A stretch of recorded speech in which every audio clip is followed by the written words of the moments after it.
The following program deals with a controversial subject. The theories expressed are not the only possible interpretation. The viewer is invited to make a judgment based on all available information.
The top talents in the comic book business are here to tell everything they know.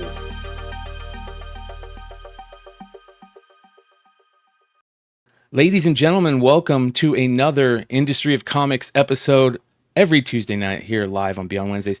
We have a special guest tonight. Ladies and gentlemen, Ross Ritchie is going to join us. Hello. Dennis is on his way. He had a little power outage, so we're waiting for him. And Jesse, as far as I know, he is lost somewhere in Texas fighting, oil rigs, kind of like Don Quixote in, Lost in La Mancha, right? So shout out to Jesse. Hopefully you make it home safe, my friend. And if you are, you have the link. You can jump in. So Jesse. Yeah. Some very interesting. I see a lot of people in the chat asking if we're going to talk about the Sticky Goose situation and all that stuff. I want to remind you guys, go check out last Saturday's Modern Comic Mayhem. It was a full-on drama alert, the whole episode.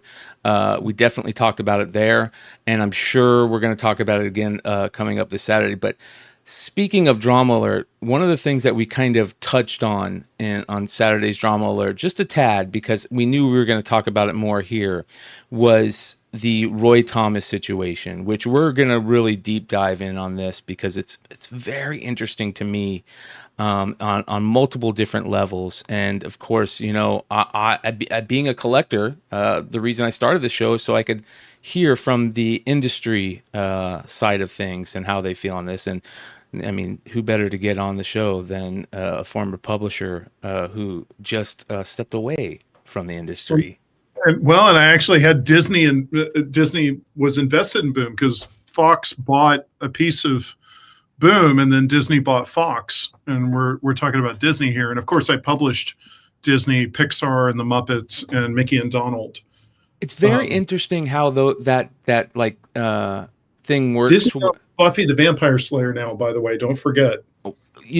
The thing where these companies get bought out and then, rights go to the company and you forget about these rights and that right, those rights.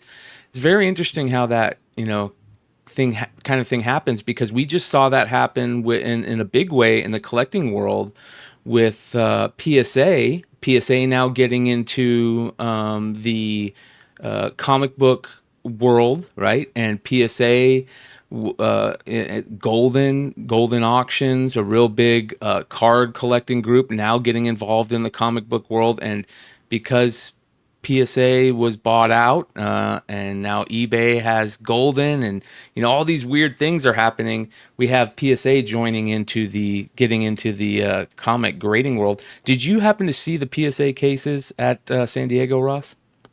No, I didn't. I was following around my 9-year-old, and yeah, she's a giant Doctor Who fan, so we had to go get a picture at the TARDIS.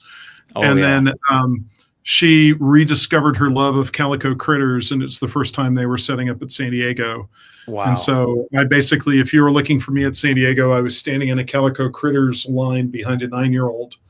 So I was like that in the hotel pool because she just kept wanting to swim. I was like, you don't understand. You have access to San Diego Comic-Con, and we actually have a pool at home. Yeah. You could be in the pool at home. But, when you're 9, you don't care. Yes, so, yes. Frank Frazetta fan 76, thank you for the good luck. Appreciate that. Yeah. Shout out to everybody in the chat. I think it was very interesting. I told Ross how awesome it was to see all the cool things as, he's kind of stepping away. All this new hype with Boom, with Keanu getting the Inkpot Award. Let's see if we can bring Dennis in. Is Dennis still... Dennis? There we go. Dennis, are you there? He's still all messed up. We'll wait for him. But he always looks like he's been in an explosion. I know. Let's see here, Dennis. Your internet still seems off. It still seems like it's being picked up by the hotspot and not the. So let us know when. I'm gonna drop back out again. Give me 5. Okay. So, anyways, it was pretty cool to see, Keanu there getting an Inkpot Award, and that's a big deal for Boom and everything that you were a part of. Amazing stuff there that you don't really see Keanu kind of go out. Okay, now I know you're a collector. Like, spoiler alert, McClay collects, McClay flips. But has everybody paying attention to, it was announced that the Berserker has been greenlit as an anime. Yes. Now, that is not the same as Berserker live action feature, which is still very much at the forefront at Netflix. Yes. So, but that is now the anime making animation is very slow and takes a long time. Yeah. So I just want to say you're not going to see it next year, but everybody understands that this is going forward. So to me, that was, obviously the Inkpot, I like the Todd McFarlane hanging out with Keanu Reeves. I mean, come on. What a great clip that was to see them kind of banter back and forth. You posted it. I probably watched that 3 times. If you guys don't know what we're talking about, there was an amazing thing when go to my Instagram. Yeah. As a matter of fact, you know what? We need to just go to Ross's Instagram and watch that so everybody can see that. Let's go ahead and watch that for everybody out there, because I know this is something they're going to love. Here we go. Here's why I'm here, right? It's obviously Boom's panel here, and they've got Berserker here. You guys saw some of the branding up there, right? We're fortunate enough, McFarlane Toys, we just picked up the license to be able to do this comic, right? And so today, I've actually had the good fortune, Keanu, to do you. This would be the 3rd time, right? I did you on The Matrix, and then we did it with Cyberpunk. Oh yeah. So this is going to be the 3rd time. So I have the prototypes for those toys with me. Yeah. And we're gonna unveil those. By the way, you guys, the banter between these two guys is epic. Absolutely epic. For the audience today. We have 2 versions we're going to show you. This is the first one. This is the battle damaged version of it if you want to show. Okay, wait, do you want to put it down or do you want to hold it? No, you pull it off. I thought it was right a here. bird in a cage in there. There you go. Hold back because I'm going to grab the other one here. That is so cool. Right, and look who's art then. we have the other one. You saw the model. It's pretty cool that Matt Kent and Ron Garney are there too, right? I mean, that is pretty funny. How started it? Yep. It's pretty funny how they kind of the banter kind of goes between all of them, which I love. That's one of my favorite things. You saw the model up on the screen here. Here's the first prototype of you right here. Oh, doing the screen. I know, Garney, you're like, there's my art. You're like, it's like, yeah. Turn it this way. Sure, man. Show. They want to see it. Oh, I'm sorry. Oh. How do I show it? Right? There you go. Right Where's there. the camera? Yeah. All right, so this is this guy. My favorite part is coming up where he, I'll just let it go. It's a bit fragile, so it's a prototype. Don't want the later part. If you take the suit off, he's got the underwear on. Just saying. Special editions come with the Berserker energy drink in his hand. The upside too, besides the figure, they're going to get like a dozen or more props. And by the way, if you guys don't know, that is one of Todd's favorite things to talk about, is how many weapons and accessories his figures have, which, good on him. That's definitely a cool thing to talk about. Accessories. And when we talk about accessories, we mean a bunch of guns, right? So there's at least 10 guns in here, a bunch of weapons, extra hands, extra heads, everything that come with it. You can mix and match it, so you can go from any sort of look, any sort of violence you want to put into it, any sort of posing, lots of it. I just want to be loved. That's it. Todd, I can't help it if I kill put my guns everybody. down. That's it. Haven't you read the comic? Anyway, What is it like for you? He laughed. Yeah. That's legit. Pretty like Yeah, that's him being totally excited about everything, Yes. right? Yes, I've been in the presence of that laugh. Yeah, that's legit. That's not he's not putting that on. Yeah, that's genuine right there. Dennis, I'm just going to mute you. Unmute yourself when you're good. Yeah, that was Like, that go to whole- where McFarlane, he starts giving McFarlane grief, because that's my favorite part. Yes, it's coming up. It's awesome. Okay, well done, sir. All right, This so is all done. look at the fans that like it, both Okay, the good, yeah, the yeah. old, and the new. Right, we'll get them out there. We'll give you the dates of when they're coming, but we're already in production, beginning the process of it over in China right now. So you'll be able to get it in your hands as soon as they basically approve everything and we get going. So If people are really pumped and they want to pre-order it, is that a possibility? yeah, no, we'll have to pre-order all that information. We'll make sure Boom has it, we have it, everybody's gonna have it, Keanu will have it.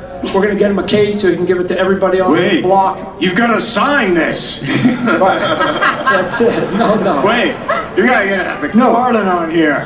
What do you mean no? We What do you gotta mean, replay no? that. Yeah, this is great. Pre-order it.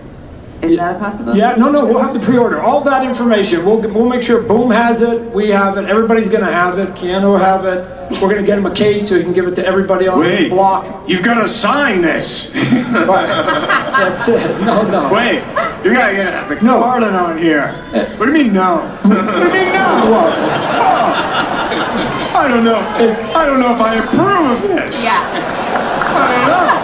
I feel like it needs to be signed down the line at some point. Yeah, everybody, the whole team, but get the whole team, sign it all up on top, and then you've got one either in or raffle one off to everybody. All right. What a great So let me move. jump in. So in case you didn't get the joke, so there's a formal contractual process where Keanu has to approve the action figure. So when he's saying, I don't know if I approve of this, unless you sign, right, is he's like holding up the whole action figure process. Yes. Just a great sense of humor. And, we talk about one of our, and this has been very big on a lot of our conversations lately, is being genuine. And I don't think there's somebody that's more genuine than Keanu Reeves, I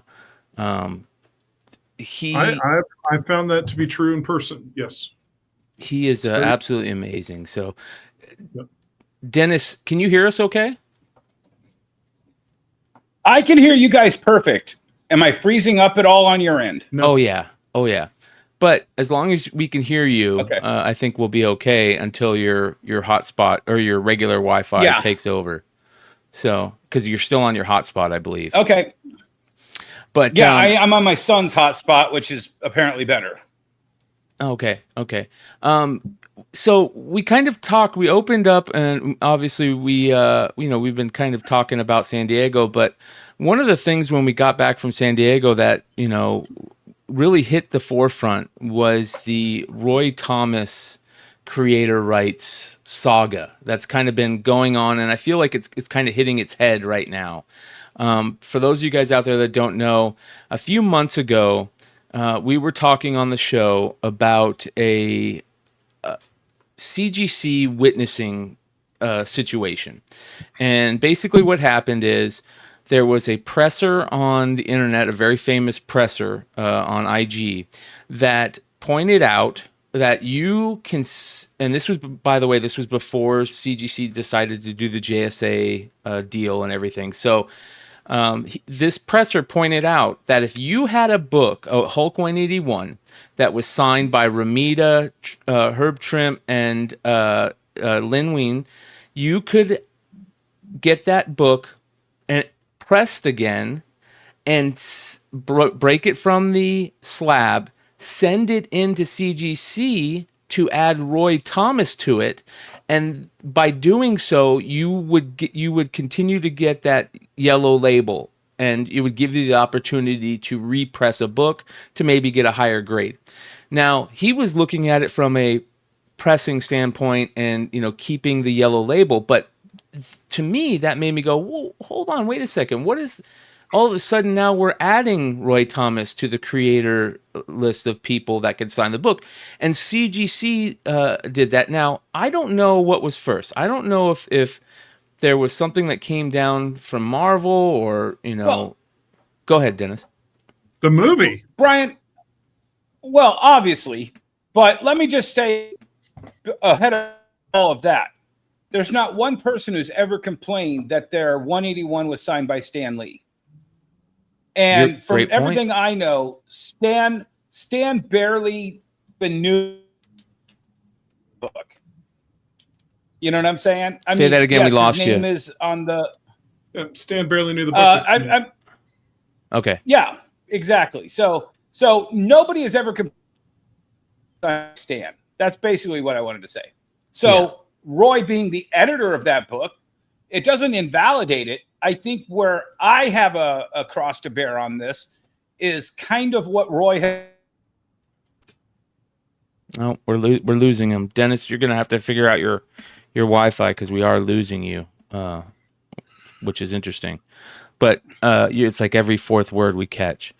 But yeah, that's a great point. I mean, nobody ever complained that Stan Lee signed Hulk 181, but I mean, he's also the creator of the Hulk, co-creator. Yeah, and he is, running Marvel. Like anything that has been published by Marvel, people would have Stan Lee sign. Stan Lee Presents right at the top. Yep. Okay. So I'm going to wade in here, and everybody can, sort of ladle up the hate for me. So, lightning rod controversy. So the first angle that I come at this with is so my professional experience dealing with studios, and then my professional experience dealing with Disney in particular. There's no way that Roy didn't have something that he showed them that they looked at and felt like there was, and now I'm going to use a legal term, a claim, right? You got a small claims court when you make a claim at court, right? So he had something, because let me tell you, Disney doesn't want to pay anybody. And I'm not mad about it. That's who they are. That's who they've always been. That's who corporations are. But Disney doesn't just decide, well, Roy Thomas is really nice and let's give him some money and credit. Their attorneys are the most lethal, brutal. They're the number one studio. And, one time with one of my employees that was working in the entertainment department, I asked him, he was having trouble with a very low-level attorney. And I said, where does the best entertainment attorney work? And he said, I don't know, Ross, where does he? And I said, no, think about it. He was like, at the biggest entertainment company? I was like, correct. And that is, he was like, that's Disney. I was like, yes, the head of legal affairs at Disney is the best entertainment attorney in the business. The second best entertainment attorney in the business is the guy negotiating with him, who's the guy at CAA, who's going to be the head. CAA is the number one talent agency. So the person negotiating Tom Cruise's contract is going to be the number two best entertainment attorney. So the point is, if you're if you're a Disney lawyer and Roy Thomas puts his hand up and says, I co-created Wolverine, your first response is, show me your claim, or, and this will make all the attorneys laugh that are listening, pound sand is the legal term. So go away. Mm-hmm. And so you've got to withstand that process. So you got to put something forward that they look at and they go, now here's another legal thing. There's a guy named Mark Toberoff, and he's the one that challenged the Superman deal. And if you look at the DC comics, it says Superman created by Siegel and Schuster and something by the grace of the Siegel and Schuster estate. It has a very big, complicated thing. And Toberoff's claim as an attorney cost DC an extreme amount of money and resulted in that outcome. He also, I believe, obviously the Kirby estate got a bunch of money. Yeah. So he's representing Larry Lieber and the Ditko estate. And so Toberoff is specializing in comic books. He's going and getting a ton of money for creators that are disenfranchised, that have a claim, and is renowned for being a nightmare. And I've had heard behind closed doors from a number of people who dealt with him specifically, and he's tough. He's very, very hard to deal with. So if you're Disney, you're like, okay, Roy Thomas has a claim, and this could open us up to litigation from somebody like Toberoff.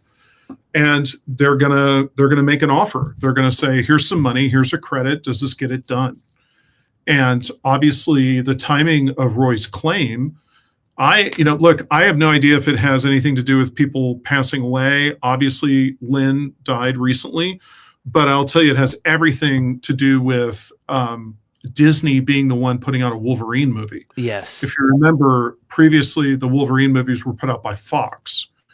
So Disney does not like to put something out that's going to have tremendous amount of merchandising and have somebody have a claim for stuff that's going to be in a theme park and the insane pile of money they're going to make. So number one, sort of objectively, let me be hot take and an instigator and a troublemaker, and Rich Johnson will quote this out of context because he's been loving me recently. He just can't get enough of Ross Ritchie.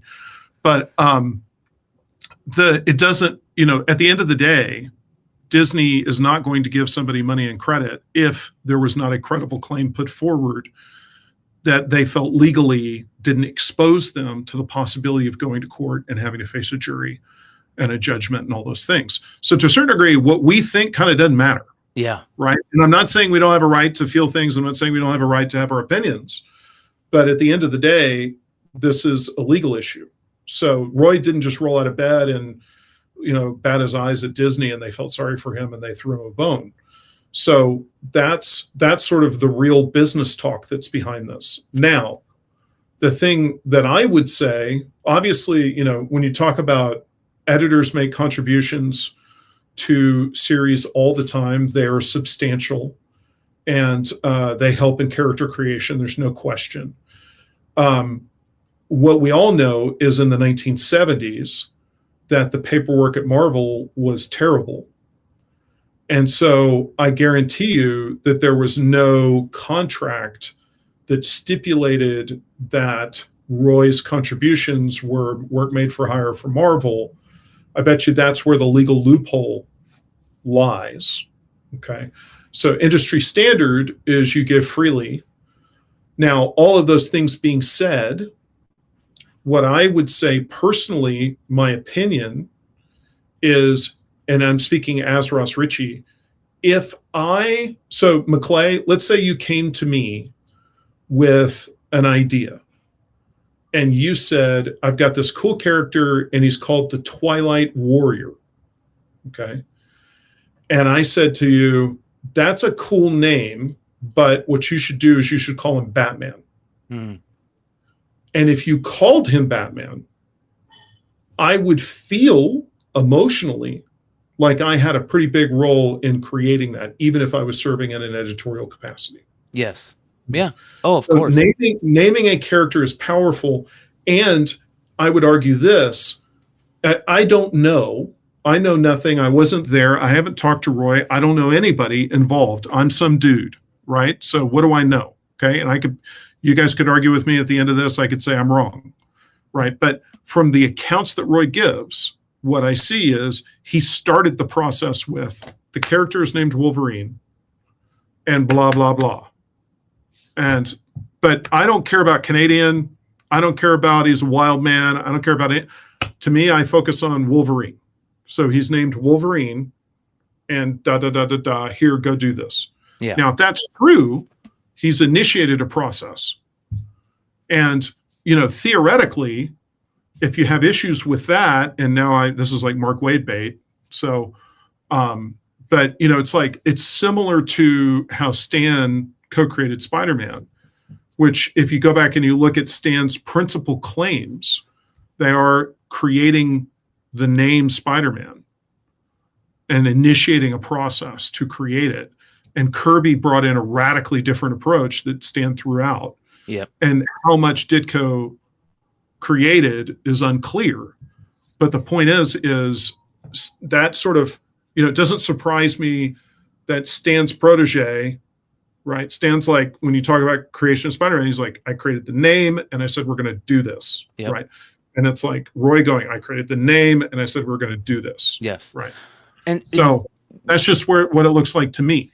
One of the things that's very interesting about all this is to explain to people how important Roy Thomas is to comics and Marvel in general. I don't think people realize how important Roy Thomas is and to the creation of many other characters.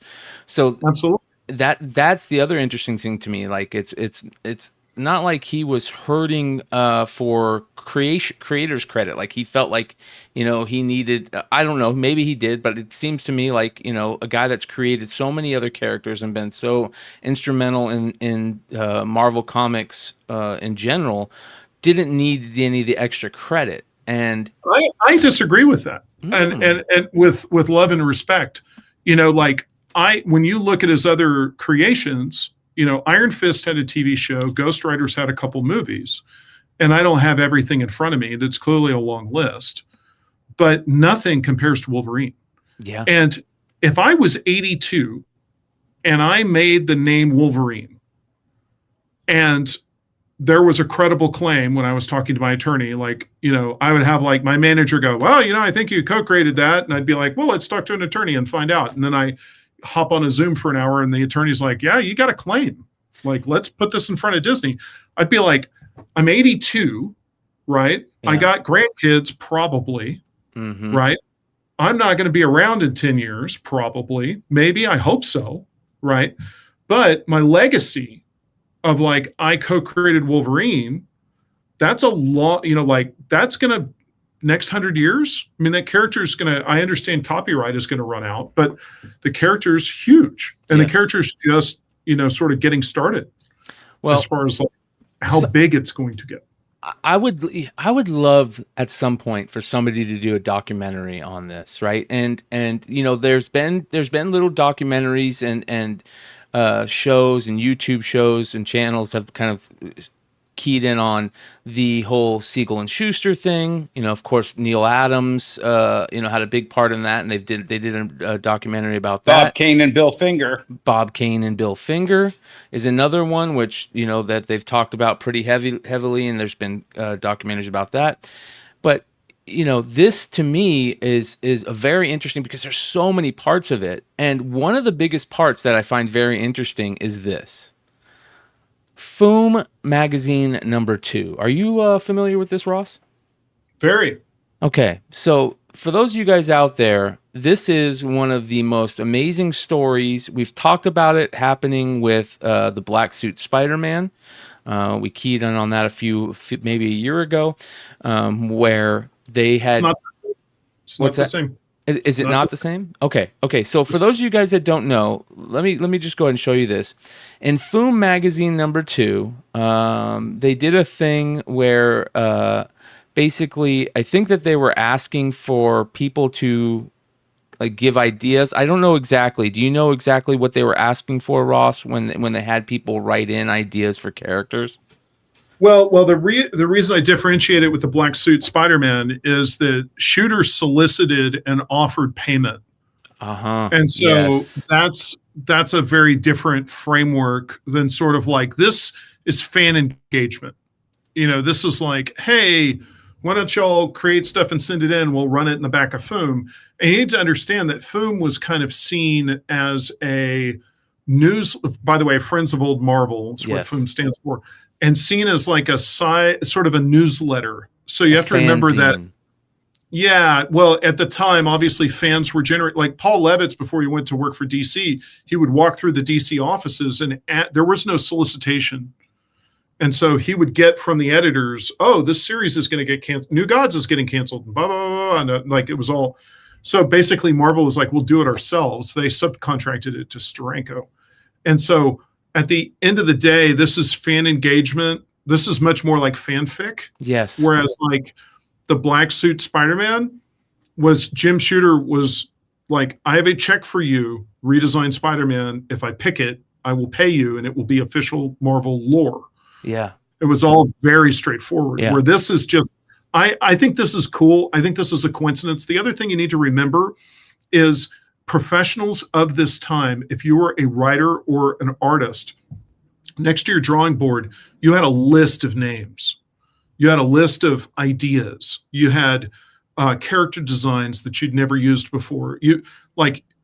Sort of having the name Wolverine, like I would speculate that there were probably like 10 to 15 creators that all had, Blast Man and blah, blah, blah, and this and that and the other. And it was one in a pile of a million things.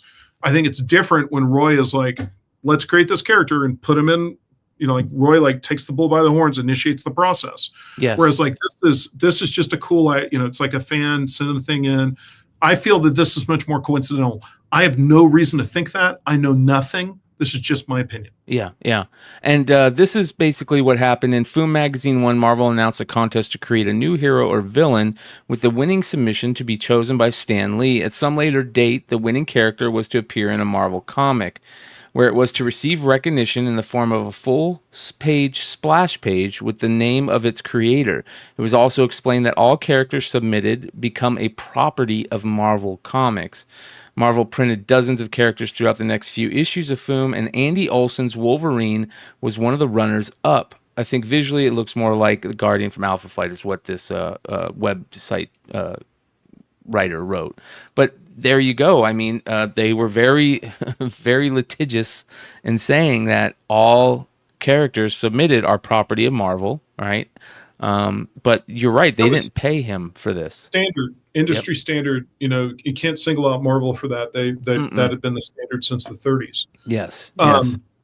Can I break bad and jump in on some of the comments? Of course. And I'll pull them up on screen. Which one you want to? Which one? Well, Frazetta fan says, Ross, let's be honest, and I understand you're saying, but Disney legal team hasn't been on a roll recently. There have been losses have been rather public, and then he makes a reference to all I need to be as a governor. So that's the Florida stuff. That's something completely different. And the thing is I'm talking about entertainment attorneys. And what I'm talking about is I am somebody that Disney owned a piece of my company. I have sold things to Disney as a producer. I had a TV show on Disney Plus that I produced. I published Disney material. And they are soul crushers. So they win. Yeah. And then let's see. It's Roy's very important, but this doesn't smell right. All this comes up after everyone died. Yeah. I mean, look, that's true. I mean, part of it is, I don't think Roy cares about how it smells. Right. No. And I think the internet calling out the timing is like, it's far too coincidental.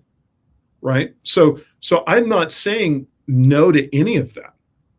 I'm just saying if he didn't have a claim, they would not have given him credit. Or I was saying money, but I think he's explained in a subsequent post that he didn't make any money.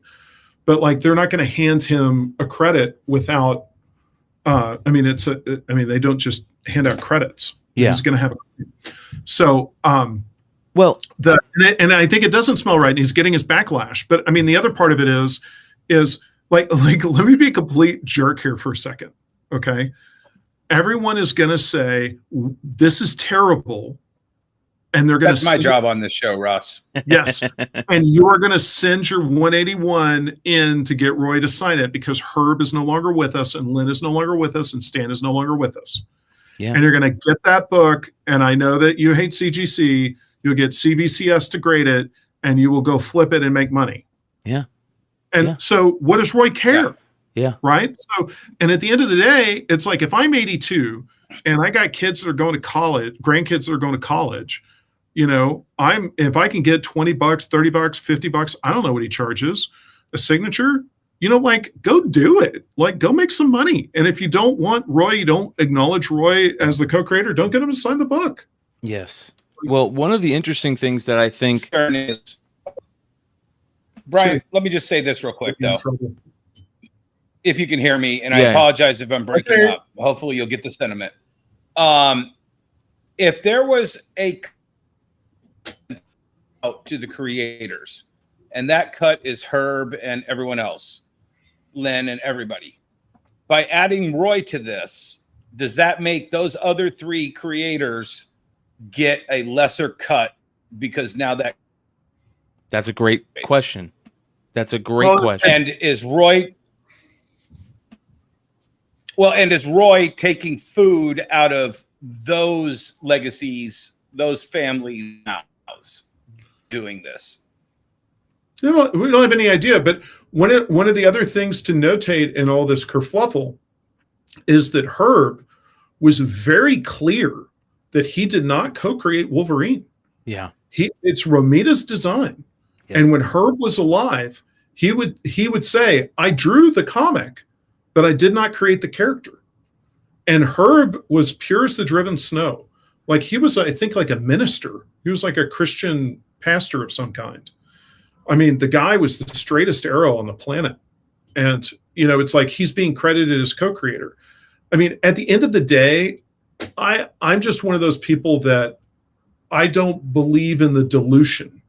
Like, I don't think, this is just my opinion, and everybody can have their own opinion, but like, I think Len is a complete titan, and his work is powerful and stands the test of time. And I don't think his role is diminished by Roy getting credit for creating the name Wolverine. Yeah. That's just my opinion. Maybe, your mileage may vary.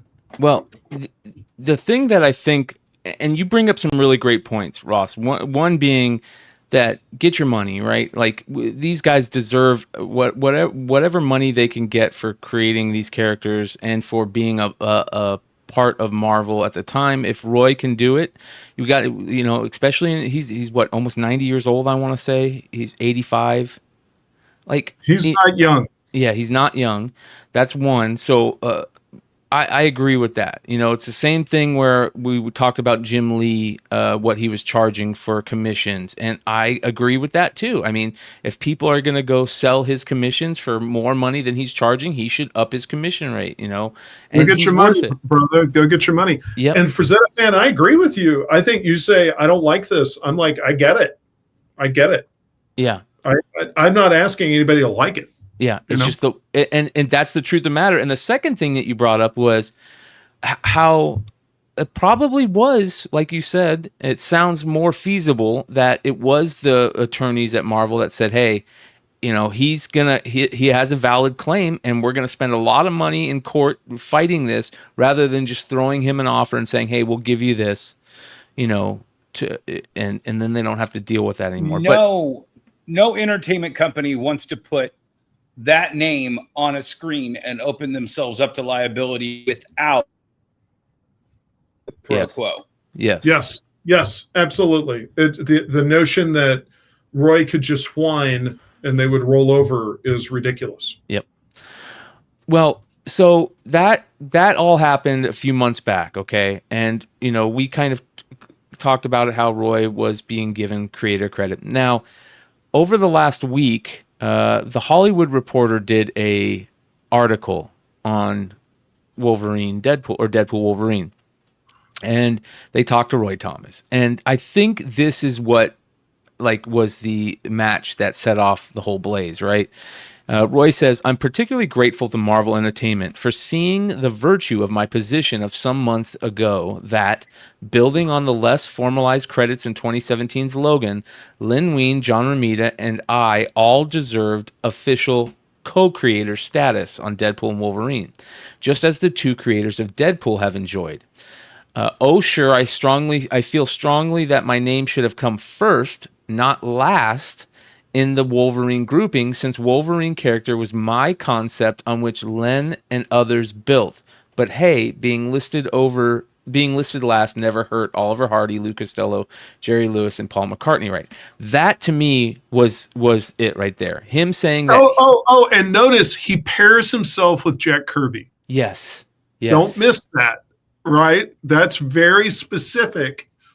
That, I mean, I thought this was, beyond the pale myself. Like, I was like, oh, you did not do that. Yeah. But I also admire his wordsmithing and the audacity. Yes. It makes you so wonder. It really makes you wonder. I mean, Dennis, I'm going to speak for you just because your Wi-Fi is whatnot status right now still. But Dennis made a great point the other day that, this is so outlandish. Is this actually Roy talking, right? Is this something that's Roy. And the question is whether or not he's trolling. Exactly. Yeah. Well, and if he is, we're getting trolled by an 80-something-year-old. Like, I kind of love that. But well, yeah, because Roy's, not only does Roy have this, longtime lineage in comics, he also has a reputation. If you go look on the internet and you go find some interesting articles, I mean, there are specifically, I found this page where it talks about how Roy was kind of he was kind of bitter about a lot of things. And he, made it known publicly on many situations his bitterness about Jack, and obviously because you got to remember, like Ross said, Roy is Stan's protege, so there's a little bitterness there to Jack, which is interesting. Don't forget House Roy, So part of it is Jack took a shot at Roy and Mr. Miracle. And the thing, now this is getting some real inside baseball here, but the thing is Mark Evanier was Jack's assistant and during this time. And the thing that I thought was really interesting that Evanier said about Jack doing his parody of making fun of Stan and Roy was that Jack sort of settled on this. There was some entertainer that has been lost to the sands of time. I was born in 1970, and I have no idea who they're talking about. It was not a big-time entertainer. But basically, Jack was really trying to do this entertainer and decided to kind of use Stan and Roy as like the proxies for that. It was more of a stab at that entertainer. And then Jack kind of lost his way as far as like, not known for being subtle, right? Which entertainer was it? He doesn't remember. I can't remember the guy's name. And remember, and like, Dennis, you and I know some entertainment names. I guarantee you have no idea who this guy is that they're referencing. Like, he's like old school. Don't remember, like, I don't want to say something Jack listened to. Yeah, like a deep cut, a real deep cut back in the day. And basically Evanier was like, yeah, it was not meant to be as scathing as it came out to be. So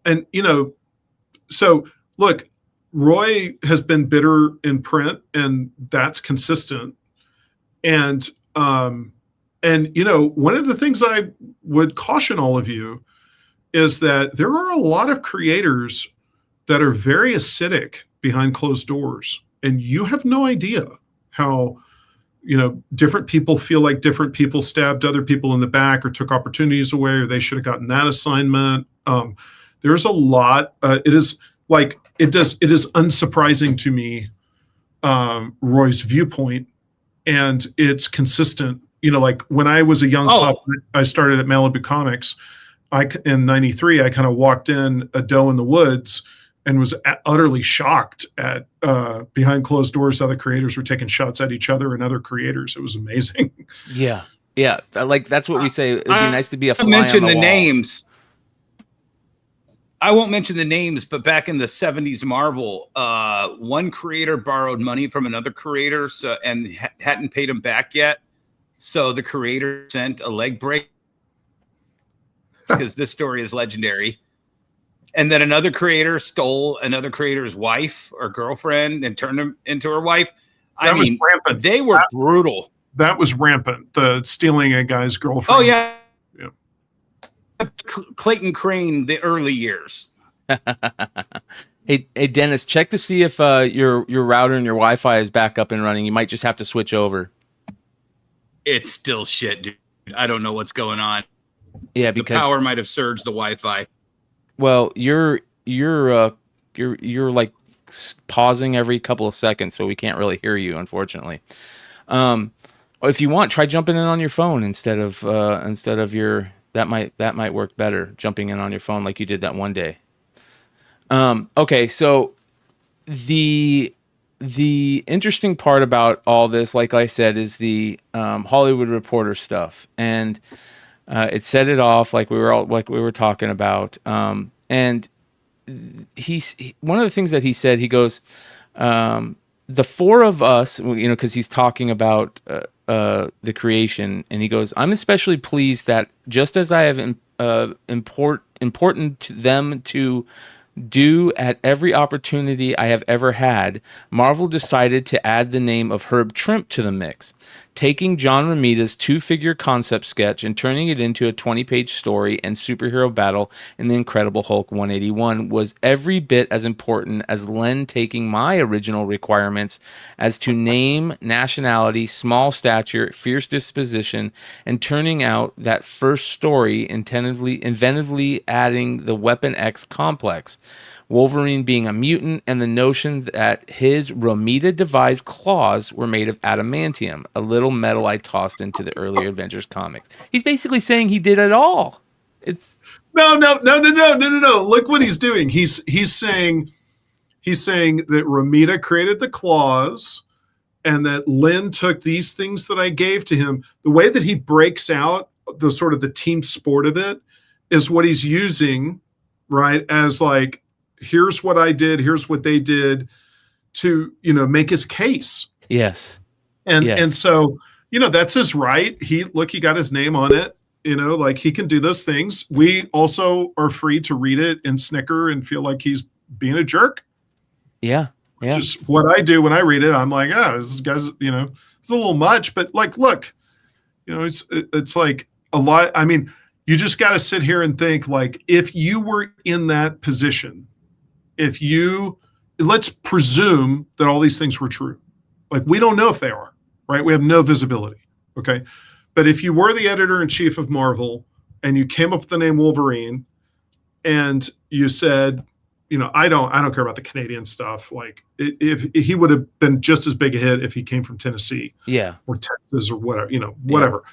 But it's like, you come up with Wolverine, you hand it over, and they run off with it. You'd feel like, hey, I had a hand in that. I didn't do it solo, but I contributed. And I get the perspective. Whether or not it's okay or we like it is something completely different. And I think, and his timing obviously is, puts up red flags. But I just don't think he cares, right? Yeah. I think Ross, you said it best earlier. Hey, Dennis, we can't hear you. You're really muffled. So switch your Bluetooth over on your phone to your thing. You know what I mean? Do you understand what I'm saying? Yeah. Your Bluetooth isn't working. It's not set up. It's comically bad. I kind of love it. Is that better now? Yeah, you're a little bit better. Let me turn you up here. We're working here. We're working. All right, go ahead, Dennis. We're working, sorry. But Ross, like you said earlier, the customers are going to decide. Yeah. Honestly. It's literally, if you don't believe that Roy Thomas is the co-creator, don't send your books to CBC. Don't get your books signed. Yeah. Don't. And if he has a $5 or $10 fee for signing books or whatever he charges, I don't know. He signed for free the last time I had him sign. But to quote Jesse on this show, the customers decide. Period. Yeah. And I think the folks that are accusing him of making a money grab off the CGC signatures, I think that's accurate. My opinion. Yep. So your audio is still really low, Dennis. So if you can just get your Bluetooth to work like you normally have running through there, you'd be good to go. I am. I'm using my Bluetooth right now. Oh wow. Can you bring my mic level up? I've got it all the way up right now, which is hilarious. Shit. Yeah. So. Okay, hold on. Let me see if I can do it. Yeah.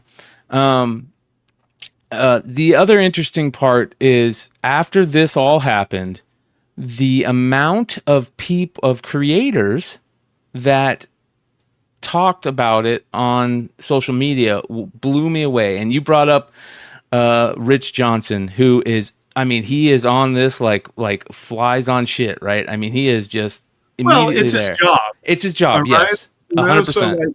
I don't look. Rich has taken some, Rich has said some very nice things about me, and Rich has taken some very cheap shots at me.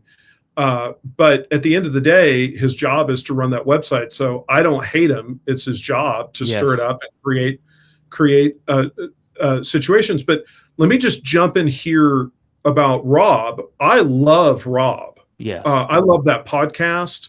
I think Rob, obviously Deadpool, Cable, they're the biggest characters of the past 30 years. I mean, creatively, people give him guff. I find his work has energy. I still buy Rob Liefeld comics today.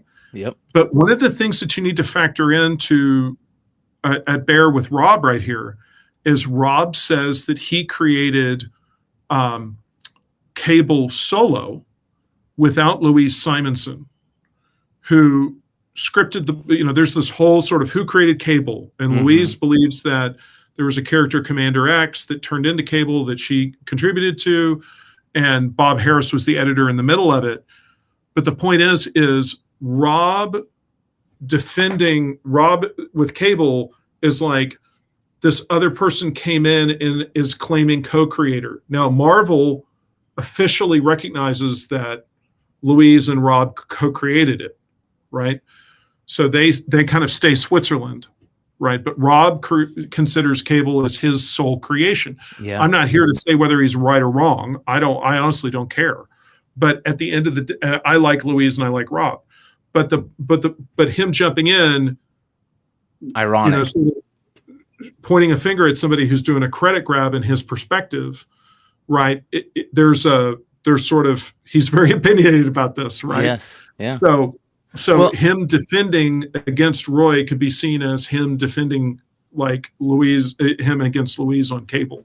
Well, I love how Rich put Rob and Fabian Nicieza's quotes right next to each other, because that's the same thing with Deadpool, right? And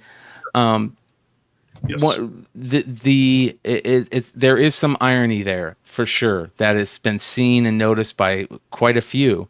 But I will say this: I think that, and I talk about this a lot, especially with Rob now.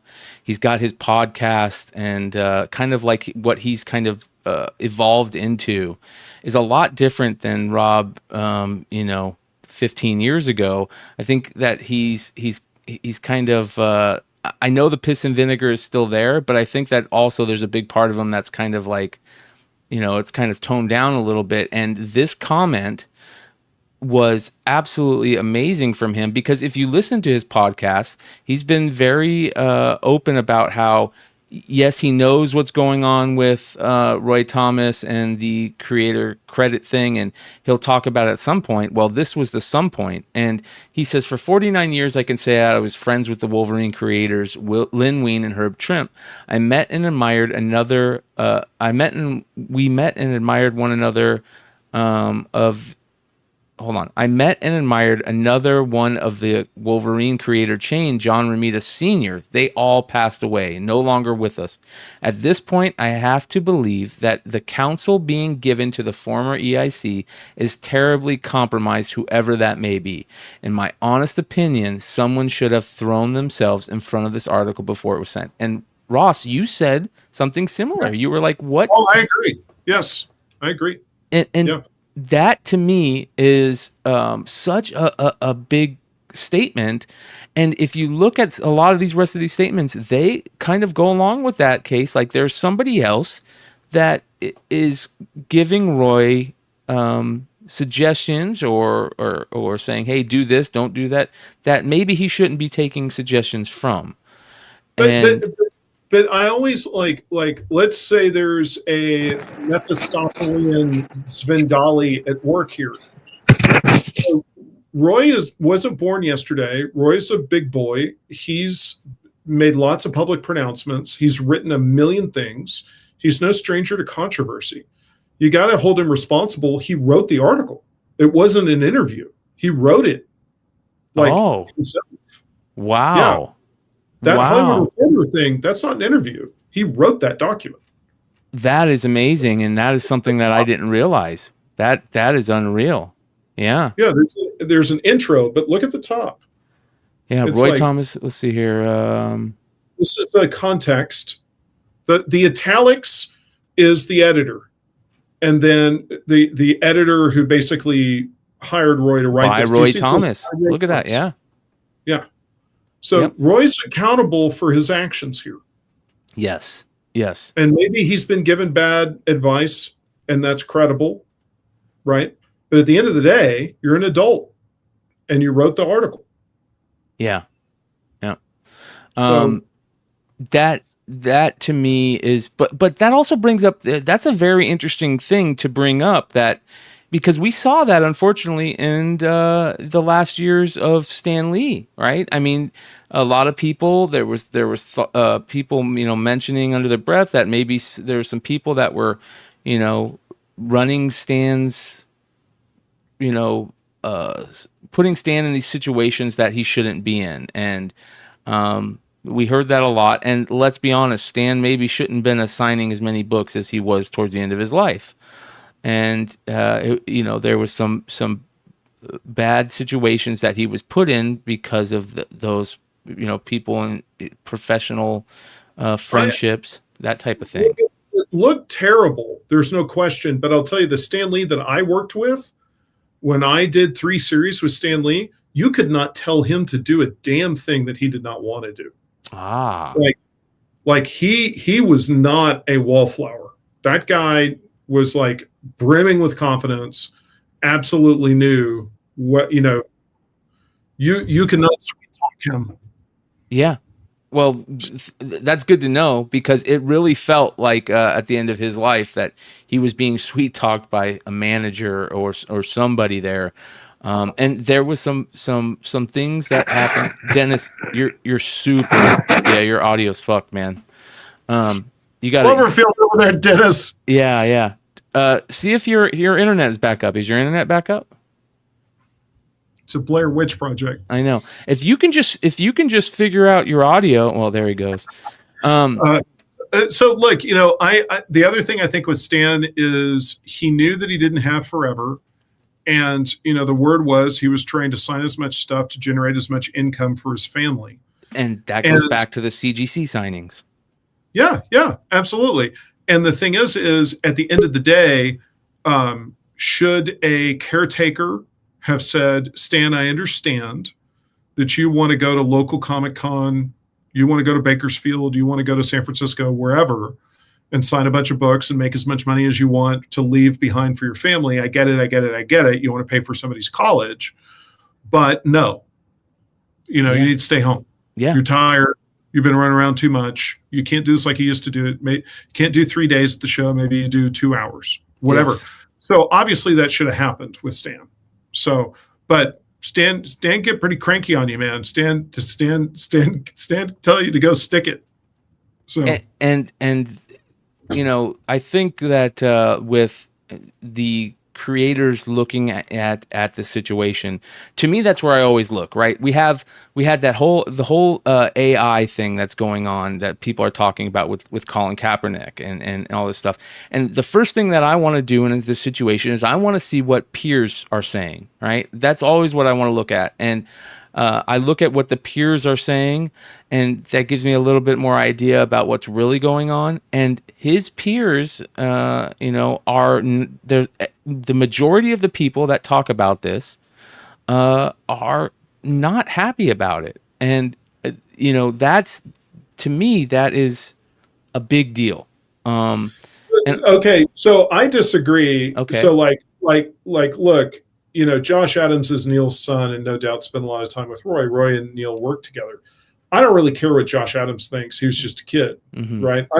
David Macho is a friend of mine, and I love David Macho, but and he has a right to put his opinion up, but I don't really care what he says. But Barry Windsor Smith, yes, Barry Windsor Smith worked with Roy for years, right? Barry Windsor Smith's most famous thing to this day is still Conan, and Roy's most famous thing to this day is still Conan. So, I care what Barry Windsor Smith says. Yes. Now, Matthew Rosenberg's an insanely talented writer and an acquaintance of mine that I have a very high opinion of, but I don't really care what he thinks about Roy Thomas. But Barry Windsor Smith worked with him. Yeah. And that's what I mean by the peers, right? That you want to see what the peers are saying about it. And again, you kind of brought that up earlier, that you were able to go into some of these situations and see the creators and be in that quote unquote bullpen and see what they're talking about. And it's very interesting what goes on behind the scenes, So let's see if we can bring Dennis back in. In the bottom of the ocean, I'll never talk. You can't get me to talk, McClay. By the way, in case anybody is curious, I met Brian at San Diego, and he's huge. We haven't properly talked about this. I'm almost 6'2". I'm like 6'1 3/4". Like I always wanted to be 6'2". I'm not 6'2". I'm not little. All right. McClay's gigantic. The entire time I was like, yes, sir. Yes, sir. Yes, sir. So it was so funny you bring that up, Ross, because I wish Dennis's Wi-Fi was a little bit better so he could explain this story. But we were at the con and we ran into King of the Golden State, who's a peer of ours here on content creation and just good comic collector, and he's like 7 foot.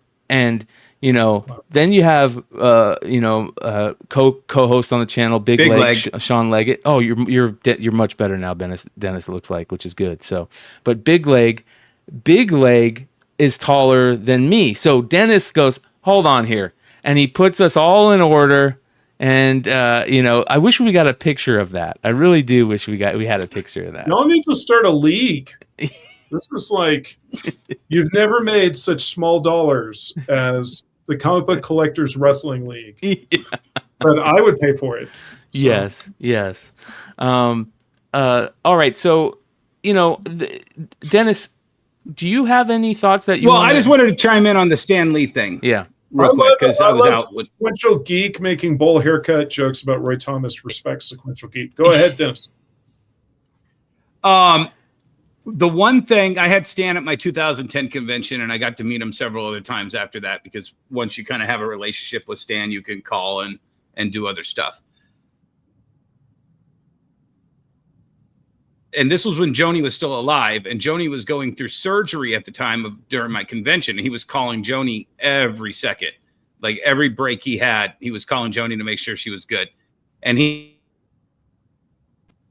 only reason I still do this is so that I leave enough money for Joan and Joni when I'm gone. There it is.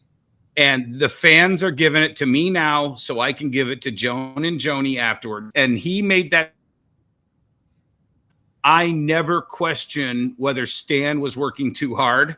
Yeah. I did question whether or not he should have been allowed to rest when he decided to rest. Yeah.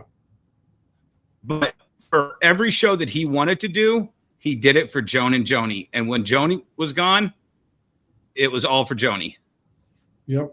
Yeah. And that's a big deal. I mean, people don't realize, we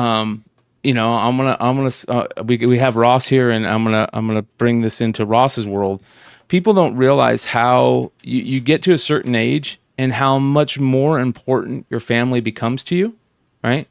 And it doesn't have to happen in when you're 80 or 90. It probably is more intense when you're 80 or 90.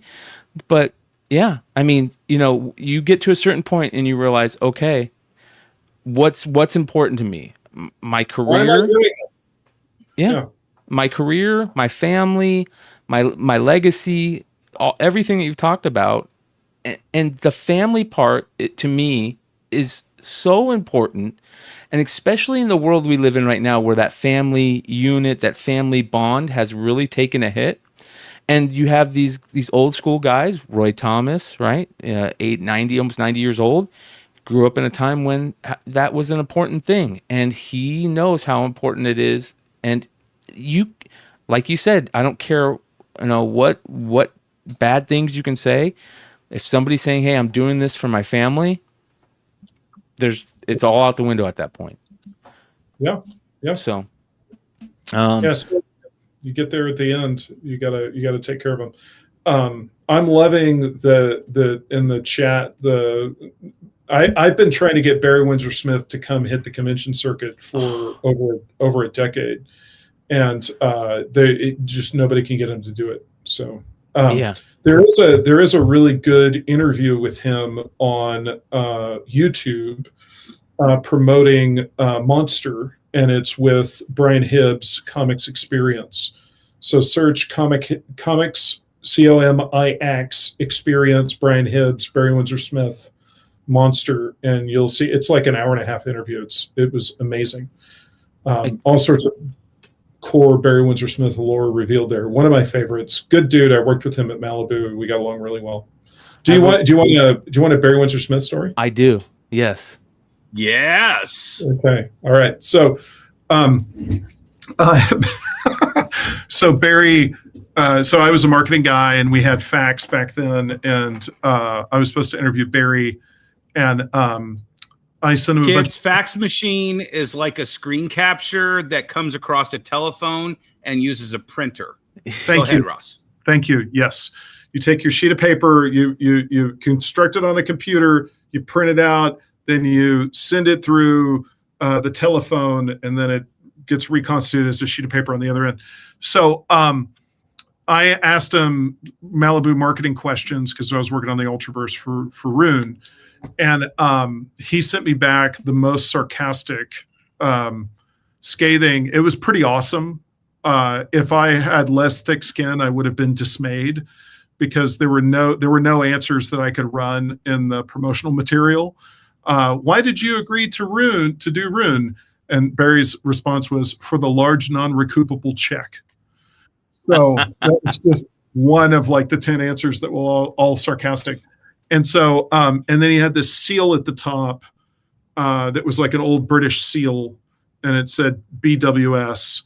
And so I took a Piggly Wiggly. I don't know if we have some Southerners here, but the grocery chain store, which has like a little cartoon pig, and I made that my seal. For you kids, it's like Buc-ee's. Yeah. Yes. Bigger. Yeah. And definitely at that time period, doing that was ironic. Instead, there's actual Buc-ee's love. So anyway, I made Piggly Wiggly my letterhead, and I went after him just as sarcastic. And then he realized that he was in trouble because he had somebody that wasn't going to leave him alone, and that we could trade barbs, and we got along famously. So it was great. But Barry's awesome. But I feel like speaking of Wolverine, and we got Wolverine is such a big part of it's on the tip of everybody's tongue these days, but I feel like Barry Windsor Smith doesn't get enough credit from the current comic book collectors, right? The current comic book people. I feel like his Weapon X storyline is one of the greatest storylines in it's finally now starting. Yes. But like I had George Perez tell me point blank that his principal influence was Barry Windsor Smith. Wow. And there's no question. Liefeld has talked about Barry's Uncanny X-Men on the podcast, how he and Jim Lee would rush to get the latest issue and would, the line work, you can see the cross-hatching was an influence on the Image guys. Obviously, there were Big other time. influences like Art Adams, but Barry's the single. I think that after Neil Adams, Barry Windsor Smith is the single most influential comic book artist. It's like Kirby, Adams, Barry. I mean, I'm sure there's Kurtzman and Wood and a bunch of other guys. Still on the iPhone. Yeah. But anyway. I agree. I think that, and even the how I wouldn't say revolutionary, but how important that comic book series was. That he had Weapon X in that Marvel Comics Presents stuff is people don't realize how amazing it is. Just in general. The anthology style storytelling, putting a lot of new creators on with these, goats of the industry to do like backup stories and stuff. And I mean, you would have. It's where I was introduced. What's that, Dennis? It's where I was introduced to Stan Keith. Yeah, I was just going to say that, Sam Keith doing a lot of his, early stuff for Marvel in there, that on Wolverine stuff. Jay Lee, speaking of Jay Lee, Jay Lee got his start in that series. Okay, can I be this guy? I'm going to be such a publisher. The reason that you had newbies and you had veterans was those guys were slow. That makes sense. Makes sense. Yeah. You only had to do 8 pages. And I think it was bi-weekly, right? So you only had to do 16 pages a month. So basically they could try Jay out and see if he hit his deadlines. And with Barry was coloring. That's one of the things that I don't think he gets credit for. First of all, I think Barry is one of the very best comic book writers, period. Yes. In the sentence there. Like he's probably top 10 in my top 10.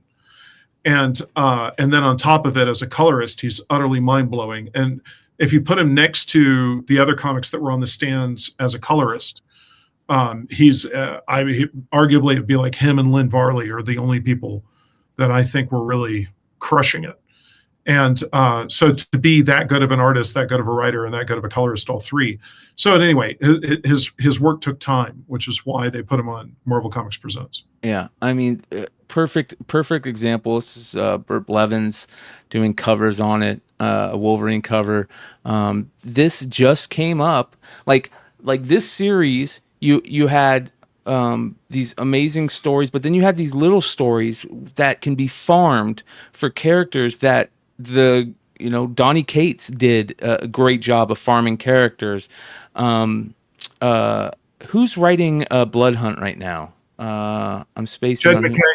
Yeah, okay. So he farmed a character out of this issue for that vampire god character.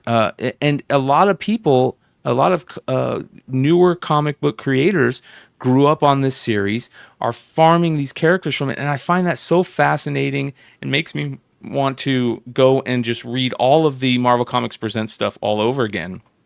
And that takes me to our next subject, which is omnibuses, which me and Ross kind of had a little backstage talk about. And I want to talk about a little bit. I noticed this week that the amount of omnibuses that are being produced are absolutely crazy. I mean, everything that you can think of, they are creating in these omnibuy, which is plural for omnibuses, if you guys didn't know. I'm just throwing that out there. I hope it is.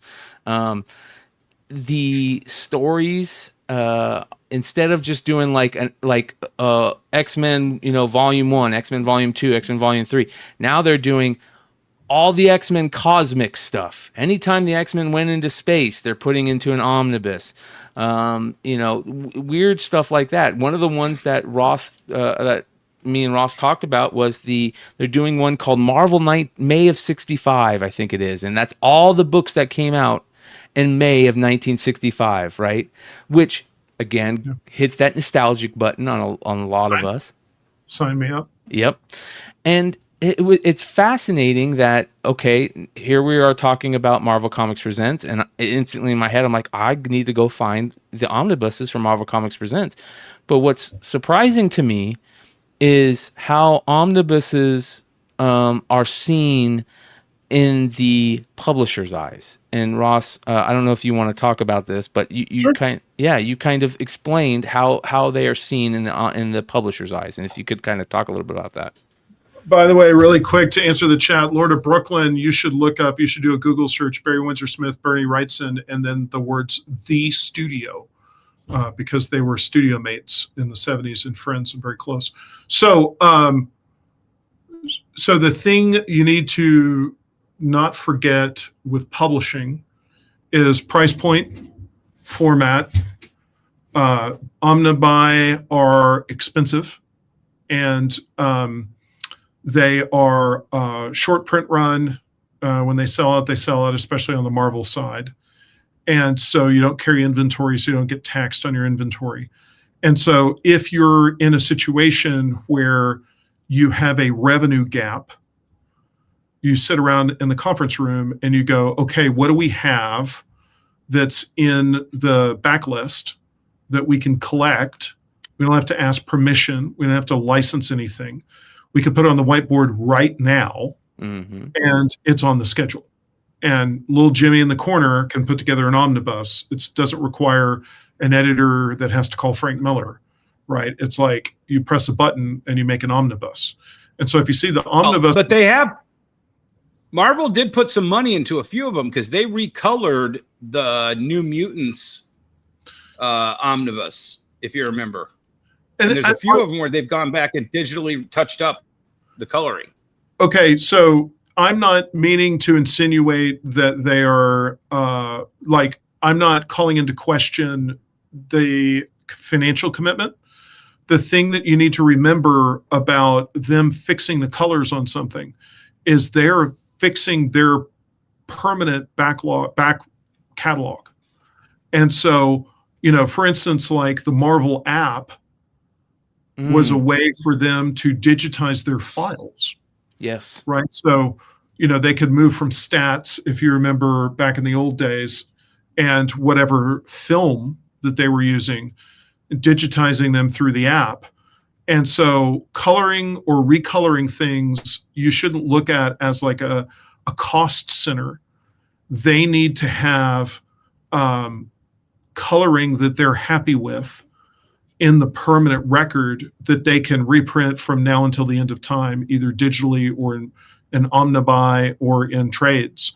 And so it's beyond an investment. It's like a feature of the institution, right? Yes. They've got to have their back catalog and colored in a way that they like, and they can, in a million different ways, monetize that.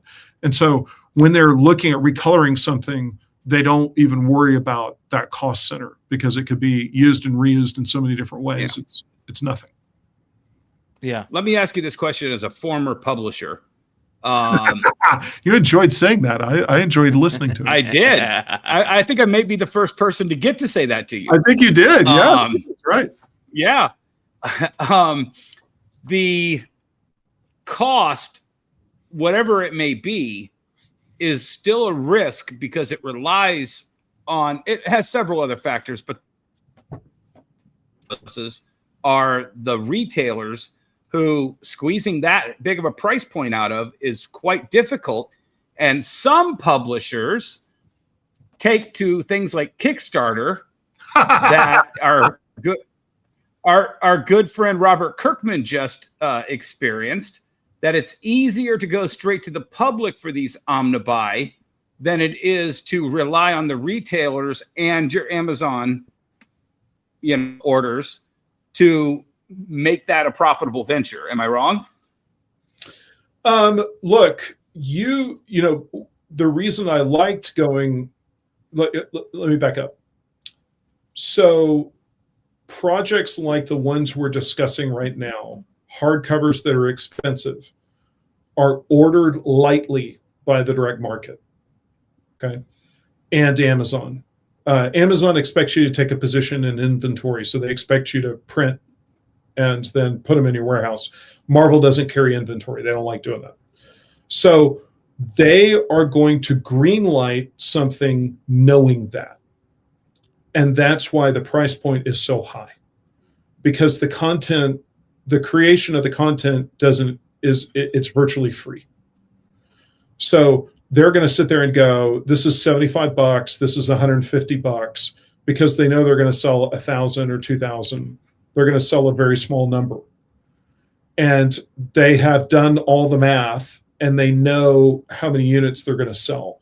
And they're not going to solicit something that will not have a profit margin, especially you look at the guys that they've got, Dave Gabriel and for heaven's sakes, I forgot the publisher's name, Dan Buckley. Yeah. Dan. Yeah. These guys are old hands. They know their stuff. They have 30 years in the business. Dan, maybe more. So what I liked about Kickstarter was it was a way to go around the retailers and actually sell volume. And you see that with the G.I. Joe that Skybound did, where they did $3 million. Mm-hmm. And they had a brand, that there's the G.I. Joe toy collectors that they might have a comic here or there, but you can press a button and have it all and put it on your shelf. and it comes to your door, right? You don't even leave the house. So why wouldn't you want that? And I mean, it was brilliant that they did that $3 million Kickstarter. And there's no way that they would have made that money soliciting it through the direct market just in a regular style. And if they're, what I did with Berserker was I made sure the direct market got the product first. So if I was I don't know what Skybound did, but if I was doing what Skybound was doing, like I know I'm going to print these hardcovers and I'll solicit the direct market orders and I'll ship it to the direct market first. And then I'll ship it to everybody else so that you take care of your retailers. But their mileage may vary however they wanted to do it. But yeah, I mean, Marvel is greenlighting those on margins. What's their margin? Is it $10,000? Is it $50,000? I don't know what they consider in the black and in the red. They do have Manhattan offices. They're not cheap, right? What spurred you to look into crowdfunding for the Berserker stuff? Stephen Christie, my president of development on the side of Hollywood. First of all, I had been looking at Kickstarter for 10 years. Mm-hmm. And I thought it was revolutionary. I thought it was so cool. It's an event. It's fun. I participated in Kickstarters. I signed up for stuff. I just thought it was awesome. Yeah. And I was constantly trying to figure out, like, maybe we serialized something on the web and then we collected on a Kickstarter. And it was never the right time. And COVID happens and the direct market shut down for 2 months and we were not doing well. And, you don't have cash flow for 2 months. It's bad. And Stephen Christie kicked the idea out in a meeting. And I just, once he said it, I couldn't get it out of my mind. And then I didn't know how we were going to do it. But when I figured out that we could serialize, like what we did was we serialized the issues in the direct market first. Mm. So the first print expression hit the direct market first. But the Kickstarter preceded it, but the Kickstarter was selling the trades. Mm. And I knew it was like, if I'm a comic book collector, I want to get the first issue in a comic shop. And if I'm a casual fan that doesn't know anything but Keanu Reeves made a comic book, it's like ordering a book off of Amazon. Yeah. It's like, I'm going to get a book. I'm going to get a book sometime in 6 months or 9 months or a year or whatever. I don't really care. It'll come in the mail. And maybe I get the variant cover. Or maybe I get the souped up platinum edition, whatever, because I'm a big Keanu fan. But I knew that those audiences were different. And so I selected like 10 retailers that were vocal, opinionated, had big presence on social media. And I called them all personally and individually and ran the plan by them before we announced it. And basically said, I don't see how this hurts anybody. And they all agreed and they were supportive. And so that's when I went forward. Yeah. I mean, that was such a big moment. I mean, for not just comics, but all of the people who are looking at crowdfunding in publishing. It was huge. It was all we talked about for a couple weeks, and like you said, now you're seeing this is a big part of most publishers' ideas or thought process of doing this is okay, let's go do a crowdfunded effort. Let's go do a Kickstarter, Dynamite, Skybound, And the thing is what I endeavored to do was I think what the Kickstarter did was built excitement and anticipation for the release of the comic. And one of the things that we did that people don't think about and gets lost in the shuffle is when you do a Kickstarter, you get the backers' email. So we knew we were going to have an email list. Mm-hmm. Okay. And then the idea was we were really specific with an email, and we sent an email blast that was like, you don't know what comics are. And we sent that to the Kickstarter backers on like the Monday before the book came out. And it was like, this is what a variant cover is. This is, Some retailers might have retailer incentives where it's like a 1 in 10 or it's a 1 in 25, or like we very patiently explained all that, hoping, and I don't know if it happened, but what we were hoping was that these Kickstarter backers, if they were interested, could go into a comic shop and buy the first issue well in advance of them getting the book. And we're real clear, you're going to get the book. You don't have to go into the shop, but we figured out how to get them to play together. Right. And support each other. Well, and that was, and everybody knows how much animosity I had towards Kickstarter subverting the retail industry. You and I supported Berserker because I saw what you had come up with and how you were laying it out. Like, hey, all of Keanu's best fans that have never touched a comic book are going to buy this Kickstarter. But when it starts coming out in comic form, we're going to send them all to the retail level, because if they own the one, why wouldn't they also want the floppies? Right. And every retailer I talked to, that worked. Great. But unfortunately, I just don't think a lot of publishers who are doing those sort of programs looked at it that way. They couldn't come up with the IP or the property to do that rotational system that you came up with. They were like, oh, we're going to do this anthology, but we know retailers won't buy it, so we'll throw it on Kickstarter and we'll make $100K and we'll be happy with that. They couldn't come up with that other system. Yeah, but you had the perfect property with the perfect system, and I think it worked perfect.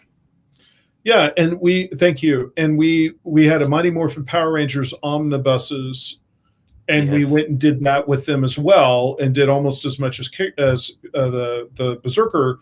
And the reason we did that was the exact same thing, which is we had expensive hardcovers be solicited in the direct market, and they were ordered lightly.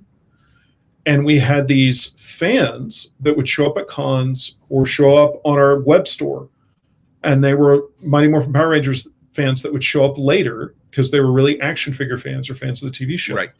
And they wanted the product, and they couldn't get the product because the retailers sold out. And I don't blame the retailers. The books are expensive. They have to pay up front. Yeah. I get it. Right. But we could do the Kickstarter and we could get those books to them. And it worked great. And that was Philip Sablick's idea, was to do it with Power Rangers.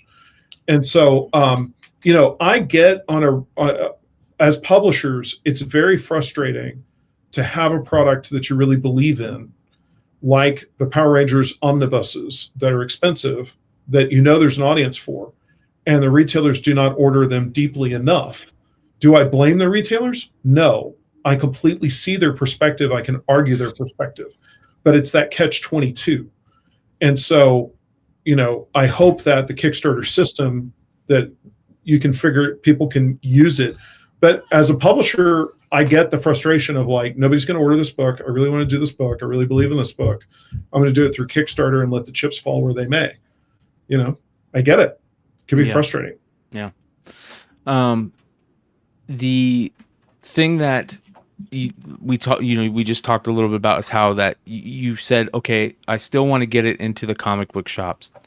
How does that going forward with all these companies, these publishers being part of crowdfunding and Kickstarters, is there anything they can do? You did it in the way you did it, but is there other ways that they can get these books into the comic retailers' hands, the comic shops' hands also, or is that just another reason for No. It is what it is.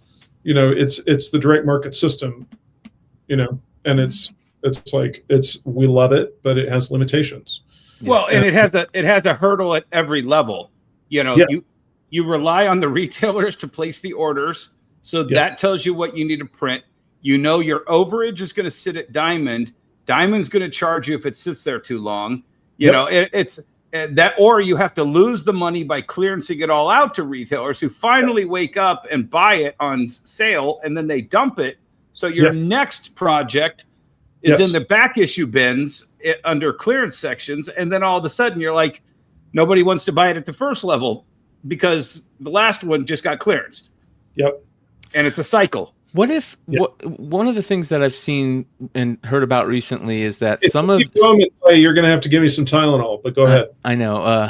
Some of the things that I'm seeing is that, you know, some of the crowdfunding sites are offering like retailer packages, right? Where they give them, like, if you prove that you're a retailer, they give you a certain amount, you know, off of the regular pricing, and then you can buy it and put it in your shop. I think that's probably, you know, pretty the best way to do it. Yeah, it's the best you could do. But I don't think, you know, I think that's a situation which, you know, it's very lightly ordered and not many people do it. But, you know, the 3 to 5 guys that, you know, as retailers buy it, great, they're happy. I want to jump into the chat really quick. Of course. Yeah. All right. So Doom Space Marine is right. Steve Lytle did a lot of great art on that. I love that. And I'd also love DJ Throggy P with Steve Olive did great work on Akira. That is so true. Yes. It's a complete masterpiece. Yes. So anyway, I just wanted to acknowledge those two. Yeah. Well, back to that retail model. Brian, one of the things that didn't get enough talk about was at the Diamond Lunch, where Marvel announced that they were doing these bundles of kids' books for $5 with a $3.99 price tag on them. And it's 5 comics for $5. It's all kids oriented. And so the retailer, when they sell them, are going to make $3 profit instead of $2 costing 10. I've always loved that business model. Ross, I don't know if the same year you came out with Boom, there was I don't know if you remember this little indie comic book out of Florida called Zoom Suit. Yeah, I remember Zoom Suit. Yeah. That it had an entire rollout package, failed miserably. I still have a ton of them, but the business model that they had was, you order this comic book. I think we paid 75 cents an issue. It was, you bought 100 issues. Yep. I think they gave us CD-ROMs to pass out with the opening animation of it. It had a little bit of everything, and it was a 75-cent buy-in for a $3 comic book. And I was like, wow, this business model, if they can get this to work. And then Nikki Barucci took it one step further right after that and did the 25-cent comics for the 0 issues. Yep. And there's just so many of these great little rollout ideas.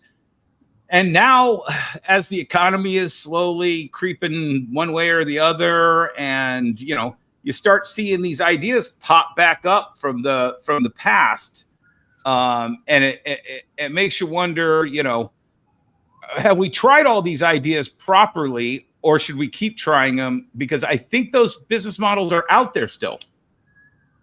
No. Nope. I'm going to be this guy. I did a bunch of that stuff. Yep. And I got killed.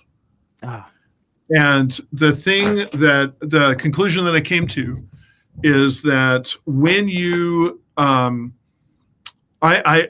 were very few retailers. I would say 90% of the retailers, when you have an opportunity, you give them a deep discount, they will order less. Yeah. Wow. It's not how I was a Boom innovator. I ordered more. I get it. Is the program still around? No. Okay. So the thing is at the end of the day, we understand what the game is. And the game is Wednesday. And the game is what's cool this week. Yeah. And the money is there if you're cool. Yeah. Right? So, you know, is Todd selling more books because it's $2.99? I don't think so. I'd tell him to put it at $3.99. Right? Marvel's putting everything at $4.99. Literally last week, I couldn't believe how many $4.99 books there were. I was like, all right, Dan Buckley's making his money. Yeah. God bless. But it's, you know, I was the chucklehead paying the $4.99. Right? I looked down at my numbers and I'm like, oh, these should be $3.99, but they're $4.99, but I don't care. I'm buying them. And so the retailer, you know, like Phil Boyle, if he was here, he would go, stop trying to give me a 99-cent comic. Stop giving me a quarter comic. I want to sell a book and make some money. Give me a $5 book. I can make $2.50 on that. Don't give me a $3.99 book. I make $2 on that. Yeah. Right. But you have to make something that people want. Yeah. And so if you put out a cool comic, your problem solved. Ross, right? Well, it's excited. Like Something is Killing the Children. Like there were variants on it. Okay. But there were no more or no less than what was fairly standard at the time. Right. That was not a book that people looked at and went, oh my God, the variants on that book. They're just propping it up with variants. Right. We put that book out. It was a great book. Like that. I still remember that the heat was on Once and Future because it was Kieran. Okay. And Kieran was a boom. Nobody knew who Dan Mora was, but everybody was psyched about Kieran. All right. And I remember I sat down and I read Once and Future. It's one of my favorite books I ever published. Agreed. And then I sat down. Thank you. I sat down and I read Something is Killing the Children. And I was like, oh, people are going to be shocked and surprised by this one. They did not order it like Once a Future. Well, but Ross, that's part of the problem. That I remember that retailer summit very well. It was 2019. Philip Sabak got up on stage and gave the old tennis shoe speech and the new tennis shoe speech and said, here's what we're doing with Once and Future. We're giving you all of these perfect examples. Didn't work. It didn't work. And I'm just like, right? This is one of the frustrations, that when I talk to other retailers, I'm so frustrated. Of course, I hang out with retailers who get it. Most of my retailer friends get it. It's when a new retailer comes up to me and I'm like, oh, how did you do on this? Oh, I sold out of it. Okay, well, how did you do on the second print? I only ordered a couple of them. It's just like, you didn't learn the lesson from the first print that you sold out of? But okay, so let's have some real talk here for a second. That's what we're here for. Well, hold on. That's what we're here for. Yo, let's do this. Love it. Hold on.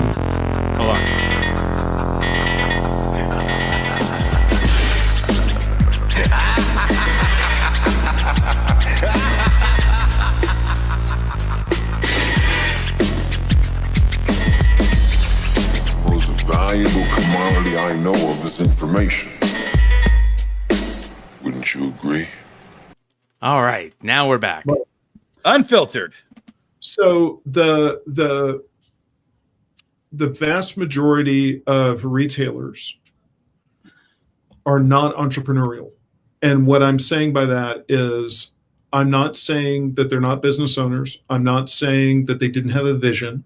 I'm not saying they didn't go out and make their business from the ground up as sole proprietorships. I'm not saying that. I am the son of an entrepreneur who's the son of an entrepreneur, and I was an entrepreneur. So respect.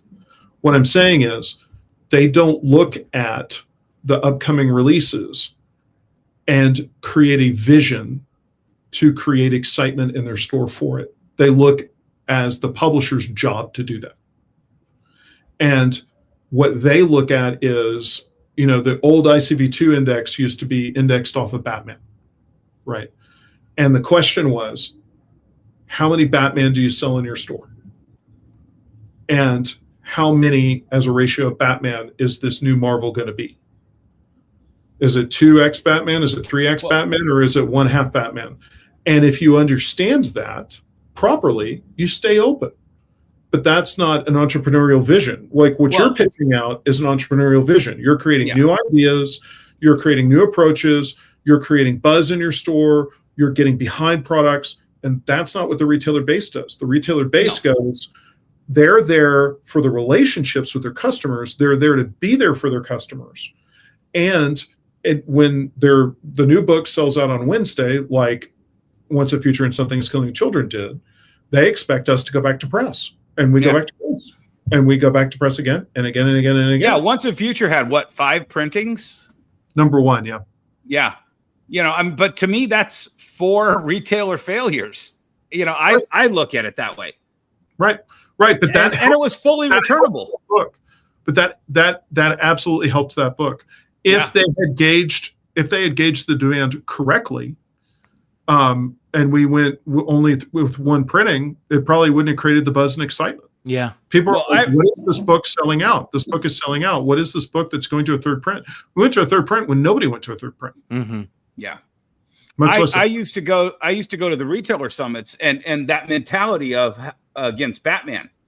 I knew that mentality, and I would always tell, and I sold great for Batman, but I would always tell publishers and other retailers, I sell more Zombie Tramp than I sell Batman. Why? Because Zombie Tramp was doing 6 covers. I sold more Power Ranger Zeros and 1s than I ever could sell of a Batman book. Right. Because I had 5 variants, multiple incentive variants on Power Rangers. Who didn't want to buy all 5 Rangers and then save up to buy the Green Ranger 1 in 100? And that was Matt Gagnon's idea, and he deserves credit for that. The thing is that most retailers don't want drama, right? And drama is what sells books, right? It's excitement in your store. But what a retailer wants is a retailer doesn't want a disappointed customer, right? And they don't want to have to pay attention to everything, right? So at the end of the day, what they want is, I want to order the book, I want to put it out, I want it to sell, I don't want to have too many copies left, and I want to move on. And I'm worried about my electric bill, I'm worried about paying my rent, I'm worried about my customers being ticked off, and I'd like to go home and play some video games and watch a movie, which, by the way, awesome. No, play video games, watch movies. That keeps you in touch with pop culture. You're paying attention to what's going on. Yep. Right. Finger on the pulse. When Dark Horse makes a Mass Effect comic, you understand to order it. Great. I'm not mad at any of that. But it is the state of reality in comic shops. And those retailers, they didn't sign up for the drama of, we're up, we're down, we're up, we're down, the book, da-da-da-da-da. There's all this stuff happening with the book, right? They're like, just give me the damn book, sell it to the customer, stop making my life complicated. Yep. Well, and I walked into this comic shop as I literally was a reader. I barely ever sold back issues, and if it was because something just came into my lap. I was mainly a toy dealer for a long period of time, and then I became a booking agent, so I completely threw off all of the collectibles and just focused on being an agent. And when I opened that comic store for the first time, I walked in from a toy collecting mentality. Right. I want to buy 10 of this because the potential of this going up in the future. Yes. And so I bagged and boarded all my comic books for 2 reasons. A, when we set up the store, we set it up. How are we going to face the comics? Are we going to do it at a 45-degree angle? Are we going to do them flat? Are we going to do them face up? And we had the whole wall set up with about 5 different ways. And my now 20-year-old son, who's hooking up the little internet I have, was 1 year old. And he walked up with the stickiest hand he ever had and grabbed that one comic book that was face up. I was like, I think we're going to bag and board all the comics too. And so everything that I bought into the store is as mint as the day I got it from Diamond. Right. And because I had the mentality that I want to have a whole bunch of these later. Right. I don't want to have, when issue 6 comes out and people are finally finding out about it, I don't want to have 0 copies of 1 through 5. Mm. I went at it for a totally different angle, and now I'm reaping the rewards. I'm not suggesting all retailers should do that. You have to have the mentality, and you have to be able to hold your whatever. I'll give Jesse some credit on this, because Jesse always talks about being a progressive retailer, right? And what you guys are talking about is thinking outside the box. And how many retailers in the game that are struggling don't think outside the box. They won't pivot to the next thing. And me and Ross, we had that conversation at San Diego, and one of the things that we talked about that is that outside the box now means social media, means live sales, means creating if you're not creating content and putting it up on a YouTube page or Instagram or Twitter, you need to be doing that in order to not only reach new customers, but also keep your finger on the pulse, because this is where everything is happening. It's all happening right here on their phones or their tablets or on their computers. Everything is going that route.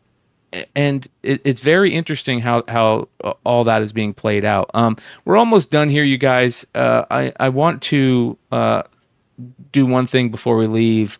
I want to talk about the Eisner Awards, and this year something special happened, and it was pretty cool to see.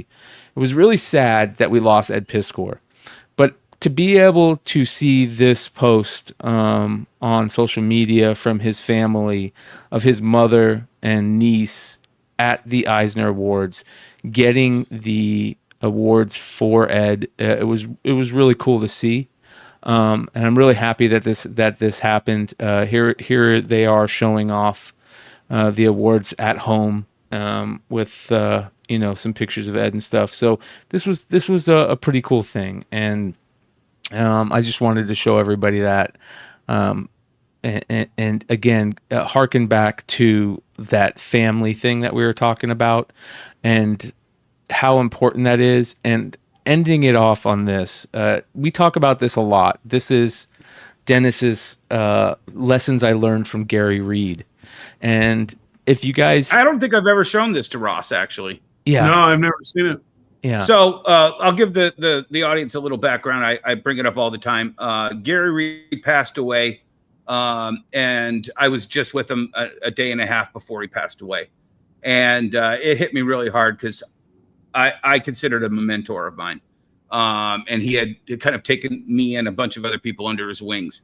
So I was trying to figure out what to say about Gary, and I basically just wanted to spell out the rules the lessons I learned from Gary Reed in my short period of time knowing him. And I'm just going to read them right now. And Ross, I think about half of these, if not all of these, apply to you, my friend. You can never conquer the comic industry. It's impossible. It's okay to fail or move on. Set your sights on completing the job. Don't do anything you don't enjoy. Work with people you like. Give your knowledge and experience freely. That's my favorite one. Don't be afraid to try new things. Work can wait if you have family waiting. Don't worry about your legacy. No one is immortal. Live life to the fullest, because you never know when it's your time. I want to tell the back end of this story. While I was writing this out on this long piece of parchment paper that I had, I started getting a chest pain, and I thought I was having a panic attack, and I was crying. I was just weeping. And I relaxed. I took a aspirin, relaxed, calmed down, went on. The funeral's the next day. Cut to a year and 2 months later, when I had my actual heart attack, and they hooked me up to the EKG meter, and they said, "Oh, you've had a heart attack before, about a year ago." Wow. And so I actually had my first heart attack while I was writing this, and I didn't realize that all of this should have applied more to me then than I did. And when I had my heart attack, everything changed. And I realized I wanted to dedicate my time, the last time I have here, on my kids, on my family, not worrying about conquering the comic industry, giving my experience freely to anyone who will listen, which is all of you guys. And these lessons changed my life, and I didn't even realize it until it changed my life. Yeah. Yep. Beautiful. I think that's amazing, and I do with number 5, work with people you like. I'll even expound on that a little bit.